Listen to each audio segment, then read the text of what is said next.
Av hêmana serekeya jiyanê ye ku di demsala havînê de vexwarina avê gelek zêde dibe. Di mehên ku pileya germê derdikeve ser çilî de mirov xweh didin û pêdiviya avê zêdetir dibe. Ji bo ku pêdiviya laş a bi avê were dabînkirin jî pêdiviya avê ji rewşa asayî zêdetir dibe. Bijîşk amaje dikin ku ji sadê şêstê laşê mirovan ji avê pêk tê. û dema wiha be hemû parçeyên laşê mirovan sûdê ji avê werdigirin ku dema laş bê av bimîne ev yek xwewek nexweşiyan di laşê mirovan de dide der. Bijîşkê nefrolojiyê Şehmûz Özmen hişyariyê dide ku nîşaneyên kêmvexwarina avê di laş de hene.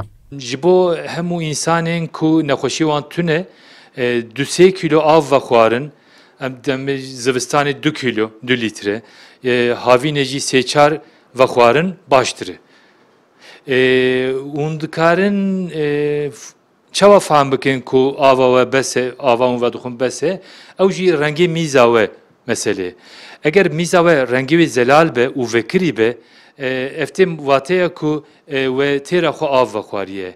Lê eger rengê wê tîr be û zerekî girtî be, wê gavê ji ware dibêje ku ava we nebese, têra we nake. Yek ji deverên ku tava dijwar mirovan têhin dike jî Diyarbekir e, ku di nava rojê de mirovên derdikevin ji derve ava xwe jî li gel xwe digerînin. Welatî dibêjin bê av qet hedara wan nayê û devê wan dibin tavê de gelek zû zuwa dibe. Gelek germe. Pir germe, binê vêya kiriye pir germe. Ezayîb germe. Me dixwe xwe av nî be binê ez bê av nikarim bigerim vê germanê. Ezayîb germe. Memleketê me germe yanî. Zazîşê koyê dikim rojê 10 litre av dixwim ez. Ber tavê me. Ben çok su içerim. Bayağı içerim. Ez gelek avê vedixwim. Rojanekêm zêde 4 litre avê vedixwim. Dema ra dizim jî ava min li ber serê min e. Dema derkevim derve jî ava min li cem min e. Bijîşk hişyariyê didin ku vexwarina çay û qehweyê bandoreke neyînî li ser vexwarina avê dikin.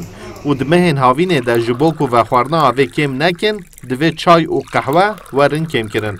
Her wiha hişyariyek dina girîng jî ew e ku dê û bav divê hay ji vexwarina avê ya zarokan jî hebin. Mahir Yüksel, Kurdistan 24, Diyarbekir.